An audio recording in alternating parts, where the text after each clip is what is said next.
Hello दोस्तों, स्वागत है आपका चैनल की एक नई वीडियो में। तो इस चैनल में हमने 2030 में जैसा भारत हो सकता है प्रेडिक्शन से कई बार जानने की कोशिश की है। कई वीडियोस में भारत को दूसरी कंट्रीज के साथ भी कंपेयर किया है, लेकिन आज तक कभी भी बांग्लादेश के साथ किसी भी चीज में कम्पीट नहीं किया। बांग्लादेश को एशिया में इस वक्त उभरती हुई एक इकोनॉमी के रूप में देखा जा रहा है। तो भविष्य क्या है भारत का बांग्लादेश के साथ? 2030 तक सिर्फ अर्थव्यवस्था यानी इकोनॉमी ही नहीं, लोग, डेवलपमेंट, ट्रांसपोर्टेशन, टेक्नोलॉजी, आखिर कितना बदलेगा बांग्लादेश और उसके मुकाबले भारत में? आज यही जानने की कोशिश करेंगे।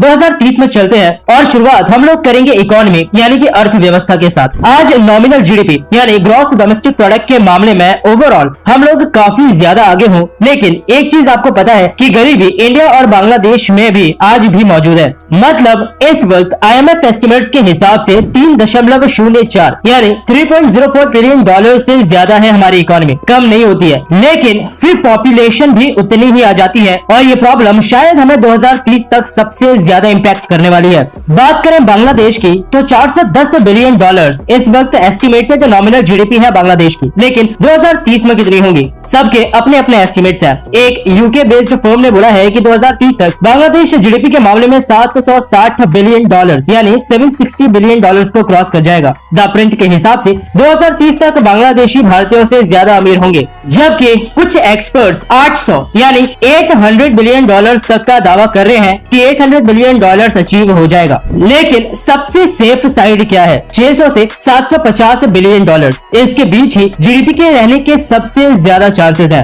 और एक्सपर्ट्स ने ये बोलना भी शुरू कर दिया है कि 2030 में हो सकता है पाकिस्तान बांग्लादेश से एड लेना शुरू कर दे। वैसे ये मैं नहीं बोल रहा हूँ, आबिद हसन है वर्ल्ड बैंक के फॉर्मर एडवाइजर जिन्होंने ये बात बोली थी। लेकिन भारत का क्या? पिछले साल कोरोना वायरस ने भारत की जीडीपी को भिगो भिगो के मारा था और अभी की मौजूदा सरकार ने ये बात बोली थी कि 2025 तक 5 ट्रिलियन डॉलर्स के नॉमिनल जीडीपी अचीव करनी थी। लेकिन क्या सच में पॉसिबल था? शायद बहुत मुश्किल था, लेकिन लेबर, कैपिटल, टेक्नोलॉजी इन सब की ग्रोथ से 2030 तक ये अचीव करना लिटरली पॉसिबल है। अभी की एस्टिमेट्स ये बता रही है कि 2026 तक हम 4.6 ट्रिलियन डॉलर्स ही अचीव कर पाएंगे, तो 2030 तक शायद 6 ट्रिलियन डॉलर्स के नजदीक। लेकिन स्टिल ये एक एस्टिमेट है। क्यों? क्योंकि आपको ऐसे भी आर्टिकल मिल जाएंगे जो ये क्लेम करेंगे कि 10 ट्रिलियन डॉलर भी पार हो सकता है 2030 तक, जबकि ऐसे आर्टिकल्स भी हैं जो ये बोलेंगे कि 5 ट्रिलियन डॉलर्स करने में ही हमें 2031 या 32 तक का समय लग जाएगा। इसलिए सबसे सेफ साइड यही है कि 6 ट्रिलियन डॉलर्स आप उम्मीद कर सकते हो 2030 तक। लेकिन मेन चीज है इन सब ग्रोथ के अंदर एक व्यक्ति के पास चीजों का पहुंचना। मेरे कहने का मतलब है आपके लिए क्या ज्यादा इंपॉर्टेंट होगा? यही चीज ना कि आप एवरेज कितना कमा पा रहे हो, जो जरूरत की चीजें हैं उन्हें खरीद पा रहे हो या नहीं। और इसीलिए यहाँ पर मैंने पहले एक आर्टिकल को कोट किया था कि बांग्लादेशी 2030 में एवरेज भारतीयों से ज्यादा अमीर होंगे। मतलब एवरेज एक व्यक्ति की बात हो रही है, क्योंकि 2026 तक लगातार प्रेडिक्ट किया गया है कि पर कैपिटा जीडीपी के मामले में बांग्लादेश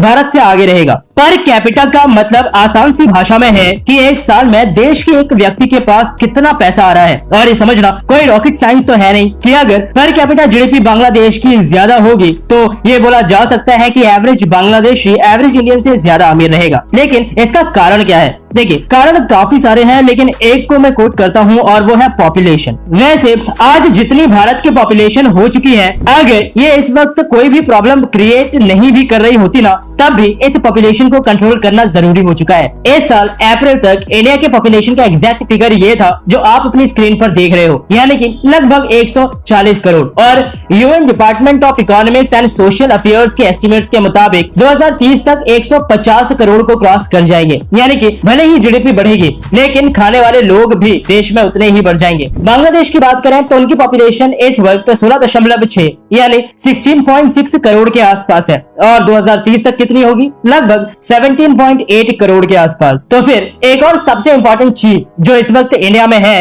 वो है पॉपुलेशन को कंट्रोल करना। इसको एक देश बनाकर रखना है फ्यूचर में। लेकिन अभी से ही अगर स्ट्रॉन्ग स्टेप्स नहीं लिए गए तो इंडिया के हालात फ्यूचर में एक ओवर क्राउडेड धर्मशाला जैसी हो जाएगी। और फिर पेपर पर कितना भी जीडीपी या पैसा हम लोग दिखा दें, जमीनी हकीकत पर वो चीज ढूंढने से भी नहीं मिलेगी। अब अभी आप लोगों को लग सकता है या आप लोग सोच रहे होंगे कि शायद आज इंडिया को ही रोस्ट करने के मूड से आया हूँ, पहले पर कैपिटा फिर उसी बहाने पॉपुलेशन से भी इंडिया पे ही टारगेट कर रहा हूँ। लेकिन इनमें स्टेप्स उठाना अब जरूरी हो चुका है और गवर्नमेंट के स्ट्रॉन्ग स्टेप्स उठाने बहुत जरूरी है। इस चीज पर यह देखने की जरूरत नहीं है कि लोग कैसे रिएक्ट कर रहे हैं, ये चीज अब नेसेसिटी बन चुकी है, क्योंकि कुछ लोग हर चीज में ही प्रोटेस्ट करेंगे लेकिन फिर भी फ्रीडम उनको अफगानिस्तान के तालिबान के अंडर ही ज्यादा दिखेगी। खैर, इस टॉपिक को यहीं छोड़ देते हैं, नहीं तो भावनाओं में बहकर हम वीडियो को पॉलिटिक्स की तरफ मोड़ देंगे। लेकिन एक चीज जरूर है जिसपे मैं कह सकता हूँ कि 2030 तक बांग्लादेश तो क्या शायद चाइना अमेरिका से भी हम लोग थोड़ा सा आगे ही होंगे, और वो है डिजिटलाइजेशन।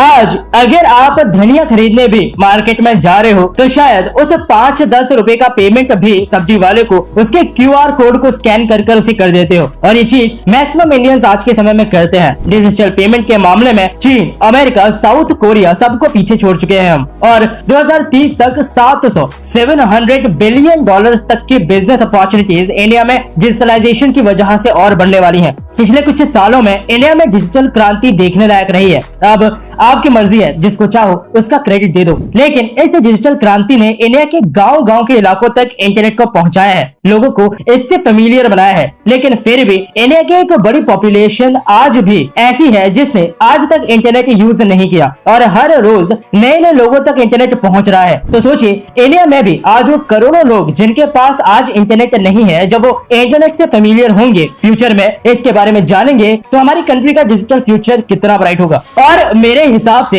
ये वो चीजें हैं जिनमें इन्वेस्टमेंट कभी भी बुरा नहीं होता। जब ये डिजिटल इंडिया की बात हुई थी तो मुझे याद है कि पार्लियामेंट में एक पॉलिटिशियन ने बोला था कि ये इंडिया में पॉसिबल ही नहीं है। एक छोटा सा सब्जी वाला, एक छोटा सा गाँव जहाँ लोगों को इंटरनेट नहीं पता, उनके पास बैंक अकाउंट नहीं है, उस कंट्री में डिजिटलाइजेशन आखिर होगा कैसे? खैर, हुआ या नहीं ये तो आपने देख ही लिया, क्योंकि फर्क सिर्फ सोच और अप्रोच का होता है। और थैंक गॉड वो उस वक्त गवर्नमेंट में पावर में नहीं थे। वैसे पावर में तो खैर वो आज भी नहीं है 2024 में।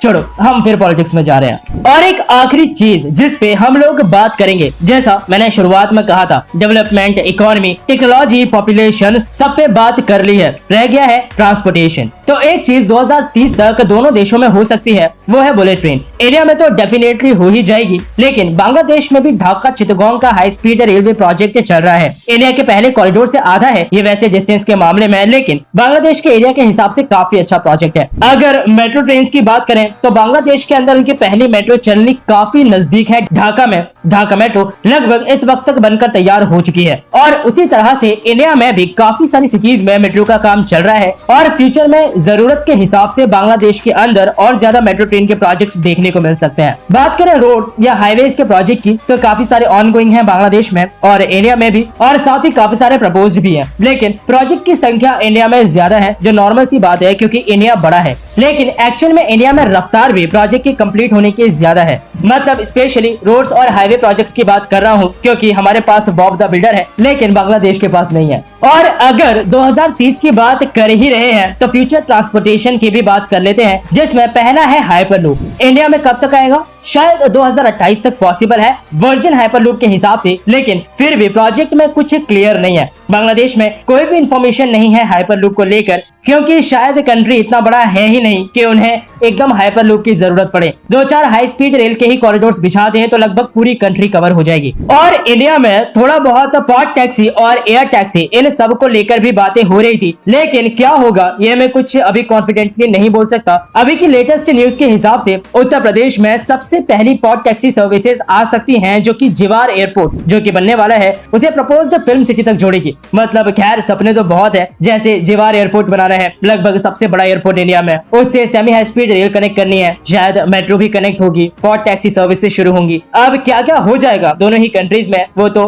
फ्यूचर ही बताएगा। तो बस अभी के लिए इस वीडियो में इतना ही। मिलता हूँ आपसे एक और नई इंटरेस्टिंग टॉपिक की एक नई वीडियो के साथ। तब तक के लिए अलविदा।